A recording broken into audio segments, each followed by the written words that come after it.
السلام علیکم دوستوں، آج اردو ناول کی 13ویں قسط شروع کرتے ہیں۔ سالار گھٹنوں کے بل زمین پر گر پڑا۔ عاقف گھبرا گیا۔ کیا ہوا؟ وہ دونوں ہاتھ سے اپنا سر پکڑتے ہوئے سجدے میں تھا۔ وہ ایک طوائف کے کوٹھے پر سجدے میں گرنے والا پہلا مرد تھا۔ عاقف پنجوں کے بل بیٹھا اسے کندھے سے پکڑے ہلا رہا تھا۔ سالار سجدے میں بچوں کی طرح رو رہا تھا۔ پانی لاؤں؟ صنوبر گھبراتے ہوئے تیزی سے بیٹھ کے سرہانے پڑے جگ اور گلاس کی طرف گئی اور گلاس میں لے کر سالار کے پاس آ کر بیٹھ گئی۔ سالار صاحب، آپ پانی پئیں۔ سالار ایک جھٹکے سے اٹھ بیٹھا، یوں جیسے اسے کرنٹ لگا ہو۔ اس کا چہرہ آنسوؤں سے بھیگا ہوا تھا۔ کچھ کہے بغیر اس نے اپنی جیب سے والیٹ نکالا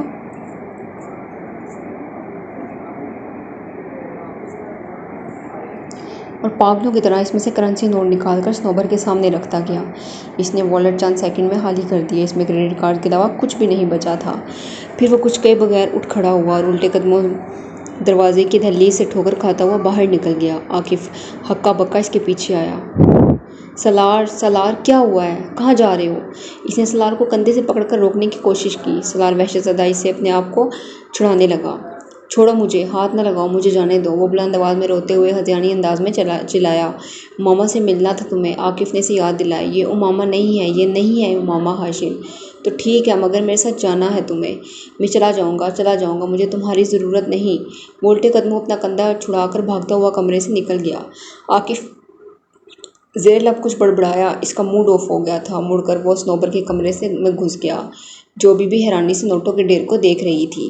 سیڑھیاں اب بھی اسی طرح تاریک تھیں، مگر اس بار وہ جس ذہنی حالت میں تھا اسے کسی دیوار کے، کسی سہارے، کسی روشنی کی ضرورت نہیں تھی۔ وہ اندھا دھند تاریک سیڑھیوں سے نیچے بھاگا اور بری طرح گرا۔ اگر سیڑھیاں سیدھی ہوتی تو وہ سیدھا نیچے جا کر گرتا، مگر سیڑھیوں کی گولائی نے اسے بچا لیا تھا۔ وہ اندھیرے میں ایک بار پھر اٹھا۔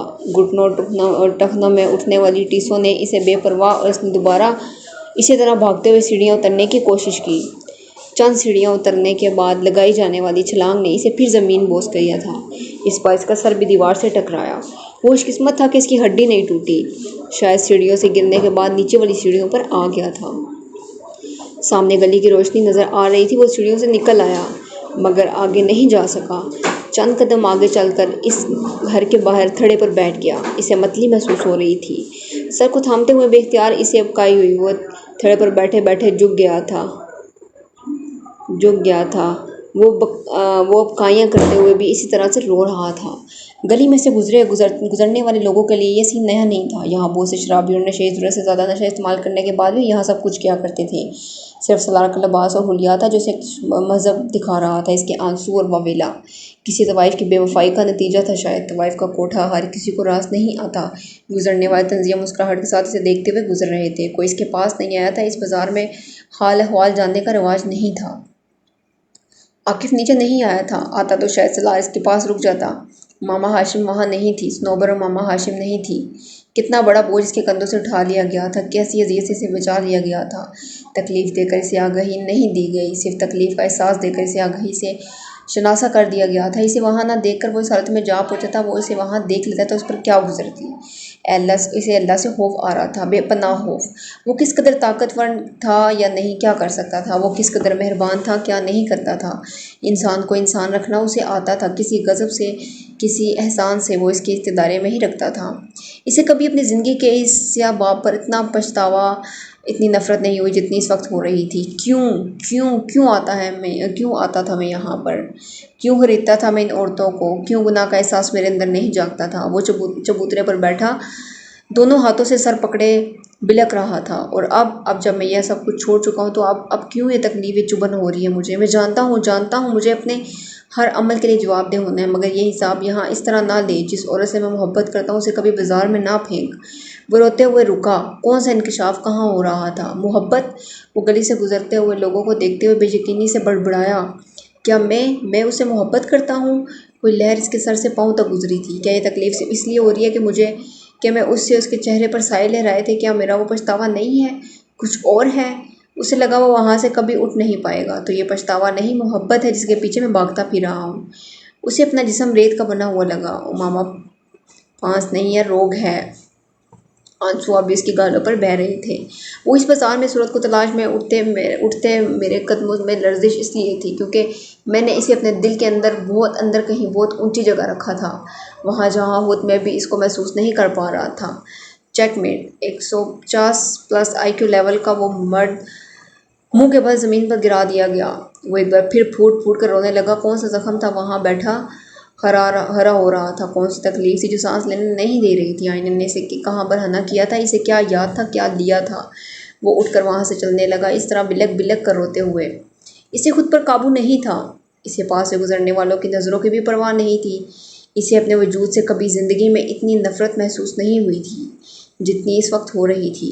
وہ ریڈ لائٹ ایریا اس کی زندگی کا سب سے سیاہ باب تھا، ایسا سیاہ باب جس میں وہ کھرچ کر اپنی زندگی سے لادہ نہیں کر پایا تھا۔ وہ ایک بار پھر اس کی زندگی میں آ کر کھڑا ہو گیا تھا۔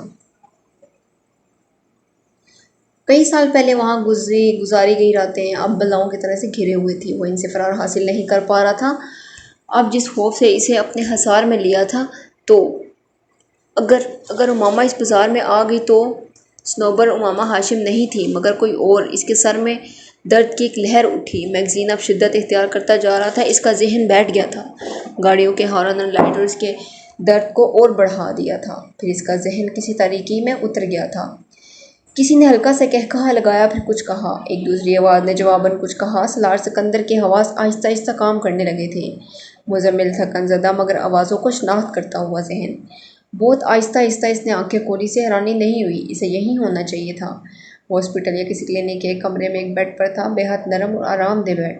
اس سے کچھ فاصلے پر فرقان کسی دوسرے ڈاکٹر کے ساتھ ہلکی آواز میں باتیں کر رہا تھا۔ سالار نے ایک گہرا سانس لیا۔ فرقان اور دوسرے ڈاکٹر نے گردن موڑ کر باتیں کرتے اسے دیکھا، پھر دونوں اس کی طرف چل دیے۔ سالار نے ایک بار پھر آنکھیں بند کر لی۔ آنکھیں کھلا رکھنا اسے مشکل لگ رہا تھا۔ فرقان نے پاس آ کر نرمی سے اس کے سینے کو تھپ تھپایا۔ کیسے ہو آپ سالار؟ سالار نے آنکھیں کھول دی۔ اس نے مسکرانے کی کوشش نہیں کی، اسے چند لمحے حالی اور ذہنی کے عالم میں سے دیکھتا رہا۔ فائن، اس نے کہا۔ دوسرا ڈاکٹر اس کی نبض دیکھنے میں مصروف تھا۔ سالار نے ایک بار پھر آنکھیں بند کر لی۔ فرقان اور دوسرا ڈاکٹر آپس میں ایک بار پھر گفتگو میں مصروف تھے۔ اسے اس گفتگو میں کوئی دلچسپی نہیں تھی، اسے کسی بھی چیز میں کوئی دلچسپی محسوس نہیں ہو رہی تھی۔ باقی سب کچھ ویسا ہی تھا، احساس، جرم، پچھتاوا۔ عاکف، صنوبر، امامہ، ریڈ لائٹ ایریا، یہ سب کچھ ویسے ہی تھا۔ اس کا دل چاہا کاش وہ ابھی ہوش میں نہ آتا تو سالار صاحب آپ کچھ تفصیلاً گفتگو ہو جائے آپ کے ساتھ۔ اس نے فرقان کی آواز پر آنکھیں کھول دی۔ وہ اس کے بیڈ کے بالکل قریب ایک اسٹول پر بیٹھا ہوا تھا۔ دوسرا ڈاکٹر باہر جا چکا تھا۔ سالار نے اپنی ٹانگوں کو سمیٹنے کی کوشش کی۔ اس کے منہ سے کراہ نکلی۔ اس کے ٹخنے اور گھٹنوں میں شدید درد ہو رہا تھا۔ اس کی ٹانگوں پر کمبل تھا، وہ انہیں نہیں دیکھ سکتا مگر اس کو اندازہ تھا کہ اس کے ٹخنے اور گھٹنوں پر کچھ لپٹا ہوا تھا۔ وہ اپنے کپڑوں میں نہیں تھا بلکہ مریضوں کے لیے مخصوص لباس میں تھا۔ کیا ہوا ہے؟ سالار نے بے اختیار کراہ کی ٹانگ سیدھی کرتے ہوئے کہا۔ اسپرینڈ اینکل، دونوں گھٹنوں اور کالف پر کچھ خراشیں اور سوجن مگر خوش قسمتی سے کوئی فریکچر نہیں۔ بازو کہنے پر بھی کچھ امبرائسس، خوش قسمتی سے پھر کوئی فریکچر نہیں۔ سر کے بائیں پچھلے حصے میں چھوٹا سا کٹ، تھوڑی سی بلیڈنگ مگر سی اسکین کے مطابق کوئی سیریس انجری نہیں۔ سینے پر بھی رگڑ کی وجہ سے معمولی خراشیں۔ مگر جہاں تک تمہارے سوال کا تعلق ہے کہ کیا ہوا ہے تو یہ تم بتاؤ کہ کیا ہوا ہے؟ فرقان کسی ماہر ڈاکٹر کی طرح بات کرتے ہوئے بولا۔ سالار چپ چاپ اسے دیکھتا رہا۔ میں پہلے سمجھتا رہا کہ میگزین کا اٹیک اتنا شدید تھا کہ تم بے ہوش ہو گئے مگر بعد میں تمہارا چیک اپ کرتے مجھے اندازہ ہوا کہ ایسا نہیں تھا۔ کیا کسی نے حملہ کیا تھا تم پر؟ وہ اب سنجیدہ تھا۔ سالار نے گہرا سانس لیتے ہوئے سر کو جھٹکا۔ تم مجھ تک کیسے پہنچے؟ بلکہ میں یہاں کیسے پہنچا؟ میں تمہارے موبائل پر تمہیں کال کر رہا تھا اور بجائے تمہارے کسی آدمی نے وہ کال ریسیو کی۔ وہ اس وقت فٹ پاتھ پر تمہارے قریب تھا، تمہیں ہوش میں لانے کی کوشش کر رہا تھا۔ اس نے مجھے تمہاری حالت کے بارے میں بتایا۔ اچھا آدمی تھا۔ میں نے اسے کہا کہ وہ تمہیں کسی ٹیکسی میں قریبی ہاسپٹل لے جائے۔ وہ لے گیا، میں وہاں پہنچ گیا اور تمہیں یہاں لے آیا۔ ابھی کیا وقت ہے؟ صبح کے 6 بج رہے ہیں۔ سمیر نے تمہیں رات کو پین کلرز دیے اس لیے تم ابھی تک سو رہے تھے۔ فرقان کو بات کرتے ہوئے احساس ہوا کہ وہ دلچسپی نہیں لے رہا۔ اس کی نظروں میں ایک عجیب سی سرد مہری محسوس ہوئی، یوں جیسے فرقان سے کسی تیسرے شخص کی حالت کے بارے میں بتا رہا تھا۔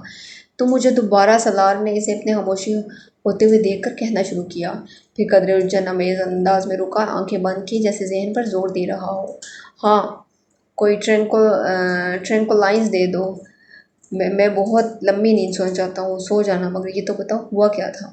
کچھ نہیں، سالار نے بیزاری سے کہا۔ مائیگرین اور میں فٹ پاتھ پر گر پڑا۔ گرنے سے چوٹیں لگ گئی۔ فرقان نے اسے غور سے دیکھا۔ کچھ کھا لو۔ سالار نے اس کی بات کاٹی۔ نہیں، بھوک نہیں ہے، بس مجھے کچھ دو۔ ٹیبلٹ انجیکشن کچھ بھی، میں بہت تھکا ہوا ہوں۔ اسلام آباد تمہارے گھر والوں سے لڑنے سے بات مکمل کرنے نہیں دی۔ نہیں اطلاع مت کرنا، میں جب سو کر اٹھوں گا تو اسلام آباد چلا جاؤں گا۔ اس حالت میں تم نے کہا ہے میں ٹھیک ہوں۔ ٹھیک ہو مگر اتنے بھی ٹھیک نہیں ہو، 2-4 دن آرام کرو، یہیں رہو لاہور میں، پھر چلے جانا۔ اچھا پھر تم پاپا کو یا ممی کو اطلاع مت دینا۔ فرقان نے کچھ الجھے ہوئے انداز میں سے دیکھا، اس کے ماتھے پر چند بل آ گئے۔ اچھا اور کچھ؟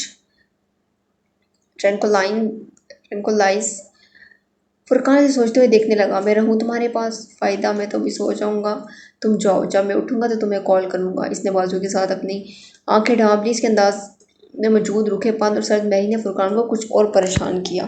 اس کا رویہ بہت نارمل تھا۔ میں سمیر سے بات کرتا ہوں مگر ٹرینکولائز چاہیے تو پہلے تمہیں کچھ کھانا ہوگا۔ فرقان نے اٹھتے ہوئے وہ دو ٹوک انداز میں کہا۔ سالار نے آنکھوں سے بازو نہیں ہٹایا۔ دوبارہ اس کی آنکھ جس وقت کھلی اس وقت شام ہو رہی تھی، کمرہ خالی تھا، اس کے پاس کوئی بھی نہیں تھا۔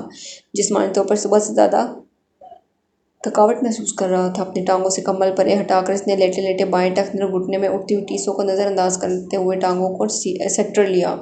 اسے اپنی انداز ایک عجیب سی گھٹن محسوس ہو رہی تھی، ایسی گھٹن جیسے کسی نے اس کے سینے کو جکڑ لیا ہو۔ وہ اسی طرح لیٹے لیٹے چھت کو گھورتا رہا، پھر جیسے اسے کوئی خیال آیا وہ ہوٹل آ کر اپنا سامان پیک کر رہا تھا جب فرقان نے دروازے پر دستک دی کہ سالار نے دروازہ کھول دیا۔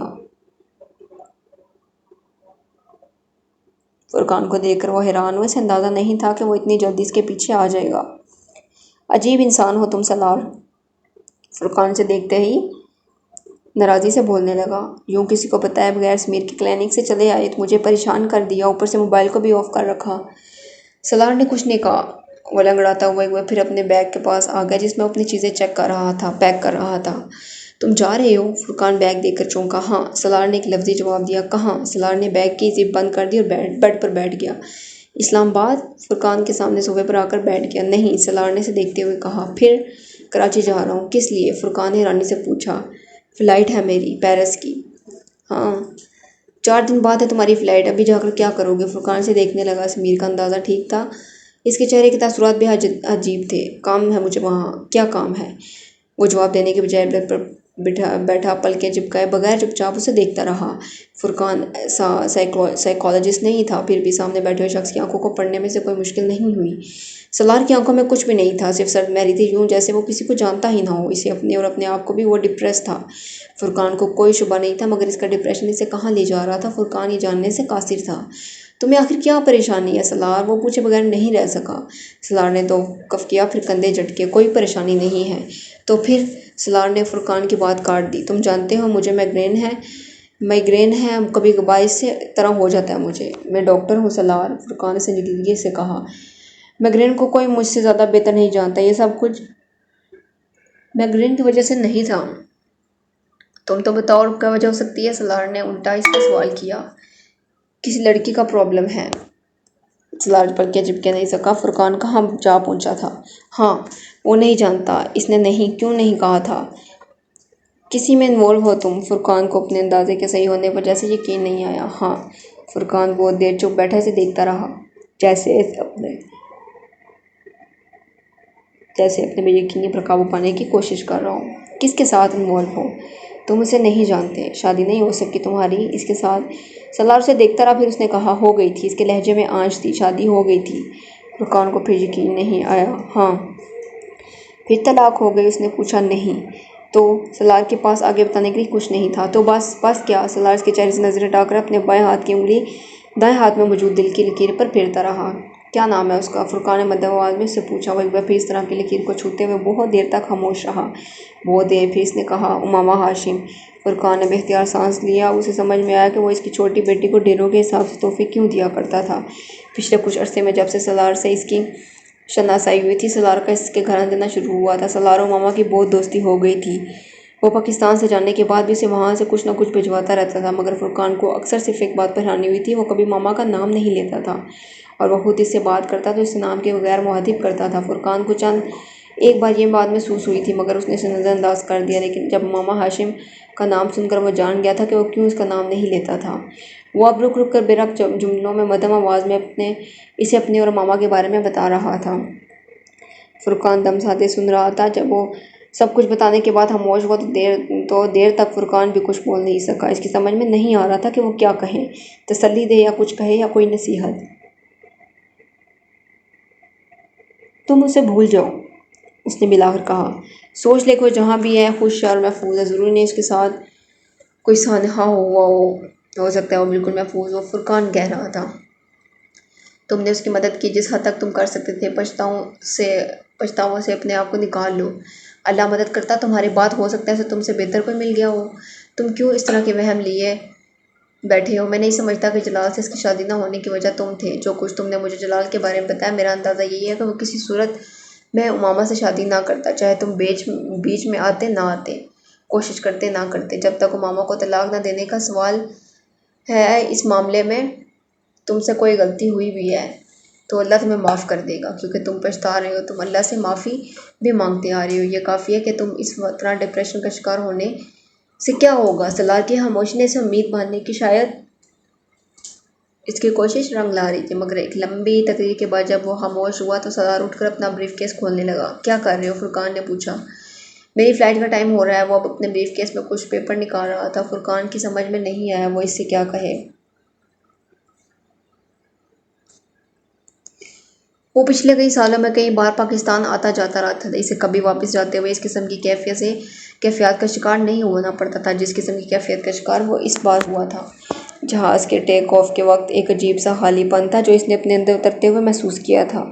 اس نے جہاز کی کھڑکی سے باہر جھانکا۔ بہت دور تک پھیلے ہوئے اس خطے میں کہیں ماما ہاشم نام کی ایک لڑکی بھی تھی۔ وہ وہاں رہتا تو کبھی کہیں کسی وقت کسی روپ میں وہ اسے نظر آ جاتی، اسے مل جاتی، یا کوئی ایسا شخص اسے مل جاتا جو اس سے واقف ہوتا۔ لیکن اب وہ جہاں جا رہا تھا اس زمین پر ماما ہاشم کہیں نہیں تھی۔ کوئی اتفاق بھی ان دونوں کو آمنے سامنے نہیں لا سکتا تھا۔ وہ ایک بار پھر ایک لمبے عرصے کے لیے امکان کو چھوڑ کر جا رہا تھا۔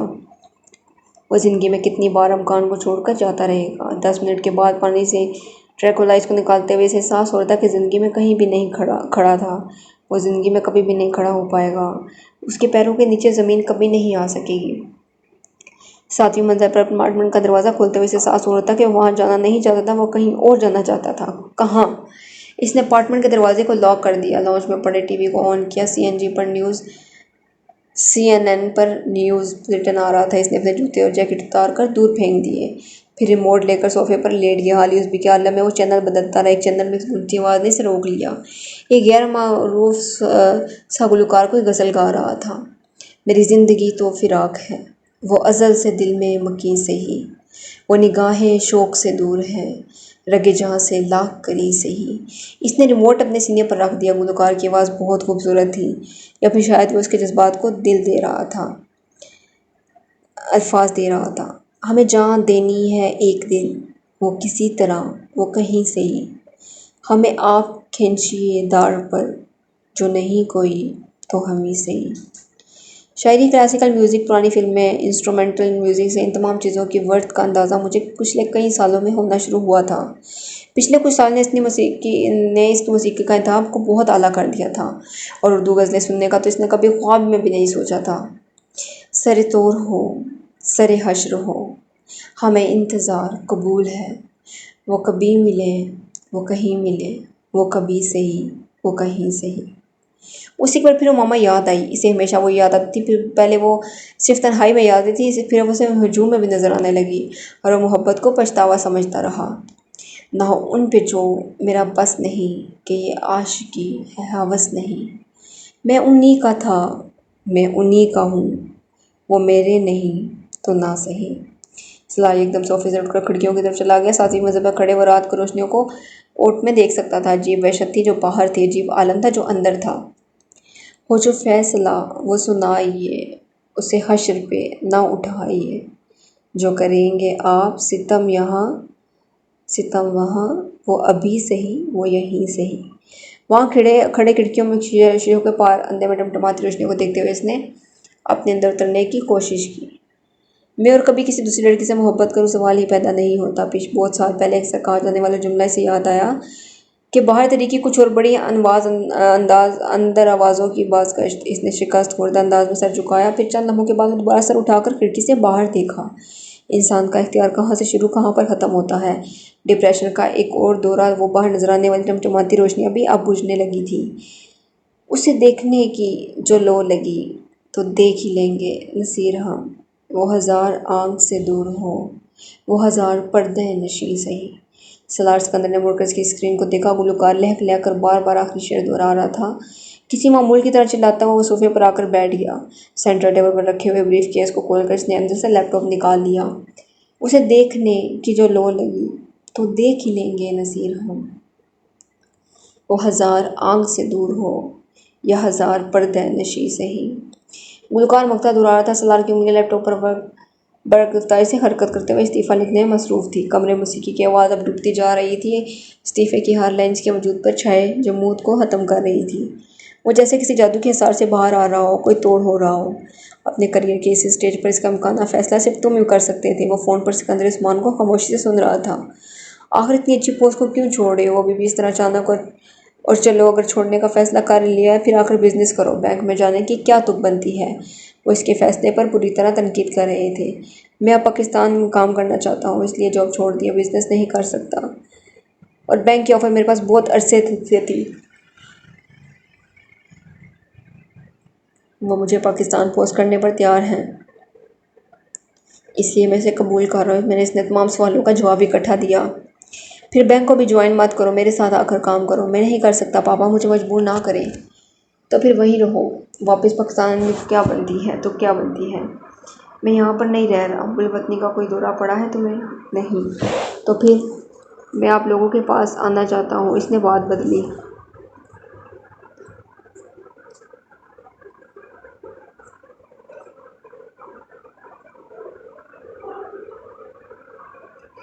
خیر یہ فیصلہ کم از کم ہماری وجہ سے تو نہیں کیا گیا۔ سکندر عثمان کا لہجہ نرم ہوا۔ سالار خوش رہا۔ سکندر عثمان بھی کچھ دیر خاموش رہے۔ فیصلہ تو تم کر چکی ہو، اب اس کے بارے میں تو کچھ نہیں کر سکتا۔ ٹھیک ہے، آنا چاہتے ہو آ جاؤ، کچھ عرصہ بینک میں کام کر کے بھی دیکھ لو، لیکن میری خواہش یہی ہے کہ تم میرے ساتھ میرے بزنس کو دیکھو۔ سکندر عثمان نے جیسے ہتھیار ڈالتے ہوئے کہا۔ تمہارا تو پی ایچ ڈی کا ارادہ ہے، اس کا کیا ہوا؟ سکندر عثمان کو بات ختم کرتے کرتے پھر یاد آیا۔ فی الحال میں مزید اسٹڈیز نہیں کرنا چاہ رہا، ہو سکتا ہے کچھ سالوں بعد میں پی ایچ ڈی کے لیے دوبارہ باہر چلا جاؤں، یہ بھی ممکن ہے کہ پی ایچ ڈی کروں ہی نہ۔ سالار نے مدھم آواز میں کہا۔ تم اسکول کی وجہ سے آ رہے ہو؟ سکندر عثمان نے اچانک کہا۔ شاید۔ سالار نے تردید کی۔ وہ اگر اسکول اور اس کی واپسی کی وجہ سمجھ رہے ہوتے تو کبھی کوئی حرج نہیں تھا۔ ایک بار پھر سوچ لو سالار، سکندر کہے بغیر نہیں رہ سکے۔ میں بہت کم لوگوں کو کریئر میں اس طرح کا سٹارٹ ملتا ہے جس طرح کا تمہیں ملا ہے۔ تم سن رہے ہو؟ جی، اس نے صرف ایک لفظ کہا۔ باقی تم میچور ہو، اپنے فیصلے خود کر سکتے ہو۔ انہوں نے ایک طویل کال کے اختتام پر فون بند کرتے ہوئے یہ کہا۔ سالار نے فون رکھنے کے بعد اپارٹمنٹ کی دیواروں پر ایک نظر دوڑائی۔ 18 دن کے بعد اسے یہ اپارٹمنٹ ہمیشہ کے لیے چھوڑ دینا تھا۔ پیرس سے واپسی پر اس کی زندگی کے ایک نئے فیز کا آغاز ہوا تھا۔ ابتدائی طور پر وہ اسلام آباد میں اس غیر ملکی بینک میں کام کرتا رہا، پھر کچھ عرصے بعد اسی بینک کی ایک نئی برانچ کے ساتھ لاہور چلا آیا۔ اسے کراچی جانے کا موقع ملا تھا مگر اس نے لاہور کا انتخاب کیا۔ اسے یہاں ڈاکٹر کے ساتھ ساتھ وقت گزارنے کا موقع مل رہا تھا۔ پاکستان میں اس کی مصروفیات نوعی تبدیل ہو گئی تھی مگر ان میں کمی نہیں آئی تھی۔ وہ یہاں بھی دن رات مصروف رہتا تھا۔ ایک ایکسپشنل ماہر معاشیات کے طور پر اس کی شہرت اس کے ساتھ ساتھ سفر کر رہی تھی۔ حکومتی حلقوں کے لیے اس کا نام نیا نہیں تھا مگر پاکستان آ جانے کے بعد فنانس منسٹری مختلف مواقع پر اپنے زیر تربیت آفیسر کو دیے جانے والے لیکچرز کے لیے اسے بلواتی رہی۔ لیکچر کا سلسلہ بھی اس کے لیے نیا نہیں تھا۔ یل میں زیر تعلیم رہنے کے بعد وہ وہاں مختلف کلاسز کو لیکچر دیتا رہا تھا۔ یہ سلسلہ نیو یارک منتقل ہو جانے کے بعد بھی جاری رہا، جہاں وہ کولمبیا یونیورسٹی میں ہیومن ڈیولپمنٹ پر ہونے والے سیمینارز میں حصہ لیتا رہا۔ بعد میں اس کی توجہ ایک بار پھر اکنامکس کی طرف مبذول ہو گئی۔ پاکستان میں بہت جلد وہ ان سیمینارز کے ساتھ انوالو ہوگا جو بی اے اور لمسفاس جیسے ادارے کام کروا رہے ہیں۔ اکنامکس اور ہیومن ڈیولپمنٹ واحد موضوعات تھے جن پر خاموشی اختیار نہیں کیا جا سکتا تھا۔ وہ اس کے پسندیدہ موضوع گفتگو تھے اور سیمینار میں اس کے لیکچر کا فیڈ بیک ہمیشہ بہت زبردست رہا تھا۔ وہ مہینے کا ایک ویکنڈ گاؤں میں اپنے اسکول میں گزارتا رہتا تھا۔ وہاں رہنے کے دوران وہ زندگی کے نئے رخ سے آشنائی حاصل کر رہا تھا۔ ہم نے اپنی غربت اپنے دیہات میں چھپا دی ہے، پاگل اس طرح جیسے لوگ مٹی کو کارپیٹ کے نیچے چھپا دیتے ہیں۔ میں اسکول کی تعمیر کا آغاز کرتے وقت فرقان نے ایک بار اس سے کہا تھا۔ وہ وہاں گزرتے ہوئے جانے والے دن اسے اس جملے کی ہولناک کا احساس ہوا۔ ایسا نہیں تھا کہ وہ پاکستان میں غربت کی موجودگی سے ناآشنا تھا۔ وہ یونیسکو اور یونیسیف میں کام کے دوران دوسرے شعیب ممالک کے ساتھ پاکستان کے بارے میں بہت ساری رپورٹس دیکھتا تھا، مگر پاکستان میں غربت کی آخری خطوں کو بھی پار کر جانے والے لوگوں کو وہ پہلی بار ذاتی طور پر دیکھ رہا تھا۔ پاکستان کے 10 بڑے شہروں میں سے نکل آئے تو احساس ہوتا ہے کہ چھوٹے شہروں میں رہنے والے لوگ تیسری دنیا میں نہیں 10ویں 12ویں دنیا میں رہتے ہیں۔ وہاں تو لوگوں کے پاس نہ روزگار ہے نہ سہولتیں ہیں۔ وہ اپنی آدھی زندگی خواہش میں گزار دیتے ہیں اور آدھی حسرت میں مبتلا ہو کر کون سی اخلاقیات سکھا دیتے ہیں۔ اب اس شخص کو جس کا دن سوکھی روٹی سے شروع ہوتا ہے فاقے پر ختم ہوتا ہے، اور ہم لوگوں کو بھوک مٹانے کے بجائے مسجدوں میں مسجدیں تعمیر کرتے ہیں، عالی شان مسجدیں، پر شکوہ مسجدیں، ماربل سے آراستہ مسجدیں۔ بعض اوقات تو ایک ہی سڑک پر 10 مسجدیں کھڑی ہو جاتی ہیں، نمازیوں سے خالی مسجدیں۔ فرقان تلخی سے کہتا تھا، اس ملک میں اتنی مسجدیں بن چکی ہیں، اگر پورا پاکستان ایک وقت کی نماز کے لیے مسجد میں اکٹھا ہو جائے تو بہت سی مسجدیں خالی رہ جائیں۔ میں مسجدیں بنانے پر یقین نہیں رکھتا جہاں لوگ بھوک سے خودکشیاں کرتے پھر رہے ہیں، جہاں کچھ خاص طبقوں کی پوری نسل جہالت کے اندھیروں میں بھٹکتی پھر رہی ہے۔ وہاں مسجد کے بجائے مدد کی ضرورت ہے۔ اسکول کی ضرورت ہے تعلیم اور شعور ہوگا اور رزق کمانے کے مواقع تو اللہ سے محبت ہوگی، نہ صرف شکوہ ہی ہوگا۔ وہ فرقان کی باتیں خاموشی سے سنتا رہا۔ اس نے مستقل طور پر گاؤں جانا شروع کیا تو اسے اندازہ ہوا کہ فرقان ٹھیک کہتا تھا۔ غربت لوگوں کو کفر تک لے گئی تھی۔ چھوٹی چھوٹی باتوں اور ان پر سانپ سوار تھے۔ وہ جو ان معمولی ضرورتوں کو پورا کرتا تھا جسے اس کی غلامی کرنے پر تیار ہو جائے۔ اس نے جس ویکنڈ پر گاؤں جانا ہوتا، اسکول میں لوگ اپنے چھوٹے چھوٹے کاموں کے جمع ہوتے، بعض لوگوں کو قطاریں ہوتی۔ بیٹے کو شہر میں کسی فیکٹری پر کام رکھوا دیں گے، چاہے 1000 روپیہ ہی مل جائے، مگر کچھ پیسہ تو آئے۔ 2000 روپے مل جاتے تو میں اپنی بیٹی کی شادی کر دینا۔ بارش نے ساری فصل خراب کر دی، اگلی فصل لگانے کے لیے بیج خریدنے تک کے لیے پیسے نہیں ہیں۔ آپ تھوڑے پیسے قرض کے طور پر دے دیں، میں فصل کاٹنے کے بعد دے دوں گا۔ بیٹے کو پولیس نے پکڑ لیا تو قصور بھی نہیں بتایا، بس کہتے ہیں ہماری عرضی جب تک ہم چاہیں اندر رکھیں، جب آئی جی کے پاس جاؤ۔ پنواری میری زمین پر جھگڑا کر رہا تھا، کسی اور کو لائٹ کر رہا تھا، کہتا ہے میرے کاغذ جعلی ہیں۔ بیٹا کام کے لیے پاس کے گاؤں میں جاتا ہے، روزانہ 8 میل چل کر آنا پڑتا ہے۔ آپ ایک سائیکل لے لیں، مہربانی ہوگی۔ گھر میں پانی کا ہینڈ پمپ لگوا لیں، آپ مدد کریں۔ وہ تعجب سے ان درختوں کو سنتا رہا۔ کیا لوگوں کے یہ معمولی کام ان کے لیے پہاڑ بن چکے تھے؟ ایسا پہاڑ جسے عبور کرنے کے لیے وہ زندگی کے کئی سال ضائع کر دیتے۔ وہ سوچنا، مہینے کے لیے ایک ویکنڈ پر جب وہ آتا تھا تو وہ اپنی ساتھ 10,000 چیزیں روپے لے کر آتا تھا۔ روپے چھوٹے چھوٹے ٹکڑوں میں بہت سے لوگوں کو بظاہر بڑی لیکن حقیقتاً بہت چھوٹی ضرورتیں پوری کر دیتے تھے۔ ان کی زندگیاں کچھ آسانیاں لے کر آتے۔ ان کے لکھے ہوئے چند سفارشی رکے اور فون کالز ان لوگوں کے کندھوں کے بوجھ اور پیروں میں نظر نہ ڈالنے والی بیڑیوں کے لیے اتار دیے۔ اس کا احساس شاید سالار کو خود بھی نہیں تھا۔ لاہور میں اپنے قیام کے دوران وہ باقاعدگی سے ڈاکٹر صاحب کے پاس جاتا۔ ان کے پاس رات عشاء کی نماز کے بعد کچھ لوگ جمع ہوتے تھے۔ ڈاکٹر صاحب کسی نہ کسی موضوع پر بات کیا کرتے تھے۔ بعض دفعہ اس موضوع کا انتخاب وہ خود کرتے، بعض دفعہ ان کے پاس آنے والے لوگوں میں سے کوئی سے سوال کرتا تو پھر یہ سوال اس رات کا موضوع بن جاتا۔ عام اسکالرز کے برعکس ڈاکٹر سیف علی خود سے نہیں بولتے تھے، نہ ہی انہوں نے اپنے پاس آنے والی کو صرف سامعہ بنا دیا تھا، بلکہ وہ اکثر اپنی باتوں کے دوران ہی چھوٹے موٹے سوالات بھی کرتے رہے۔ پھر ان سوالات کا جواب دینے کے لیے نہ صرف لوگوں کی حوصلہ افزائی کی بلکہ ان کی رائے کو بہت زیادہ اہمیت دیتے ہیں، ان کے اعتراضات کو بڑے تحمل اور بردباری سے سنتے ہیں۔ اور پاس آنے والوں میں سکندر سلار تھا، جس نے کبھی سوال نہ کیا تھا، نہ کبھی ان کے سوال کا جواب دینے کی کوشش کی تھی۔ وہ کبھی کسی بات پر اعتراض کرنے میں شامل نہ ہوا، نہ کسی بات پر رائے دینے والوں میں۔ قرآن کے ساتھ آتا، فرقان نہ کہتا، تو کہتا چلا آتا۔ کمرے کے آخری حصے میں وہ اپنے محسوس پر جگہ بیٹھ جاتا، خاموشی سے۔ ڈاکٹر صاحب اور وہاں موجود نظریں نہیں اٹھا سکتا۔ میں سلار سکندر ہوں، ایک بینک میں کام کرتا ہوں۔ وہ جب تک امریکہ میں رہا تب ہر ہفتے ایک بار وہاں سے ڈاکٹر سیف علی کو فون کرتا رہا، مگر فون پر ڈاکٹر صاحب کے ساتھ ہونے والی گفتگو بہت مختصر اور ایک ہی نوعیت کی ہوتی تھی۔ وہ کال کرتا تھا، ڈاکٹر صاحب ریسیو کرتے اور ایک ہی سوال کرتے۔ وہ پہلی بار اس سوال پر جب چونکا تھا جب وہ پاکستان سے چند مہینے پہلے آیا تھا اور ڈاکٹر صاحب اس کی واپسی کا پوچھ رہے تھے۔ اسے تعجب ہوا تھا۔ ابھی تو نہیں، میں نے کچھ نہ کچھ سمجھتے ہوئے کہا۔ بعد میں اس سوال سے کبھی عجیب نہیں لگے گا، کیونکہ وہ لاشعوری طور پر جان گیا تھا کہ وہ کیا پوچھ رہے تھے۔ آخری بار انہوں نے سوال اس سے تب کیا تھا جب ماما کی تلاش میں ریڈ لائٹ ایریا میں پہنچا تھا۔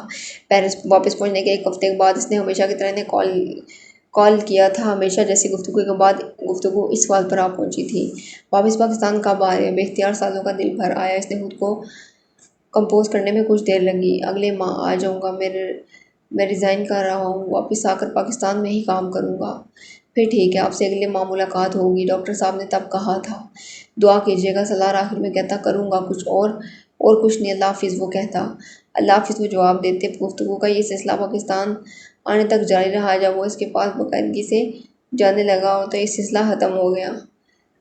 لاہور آنے کے بعد وہ باقاعدگی سے ان کے پاس جانے لگا تھا۔ اسے ان کے پاس مکمل سکون ملتا تھا۔ صرف ان کے پاس گزرا ہوا وقت ایسا ہوتا تھا جب وہ کچھ دیر کے لیے مکمل طور پر اپنے ڈپریشن سے آزاد ہو کر حاصل کرتا تھا۔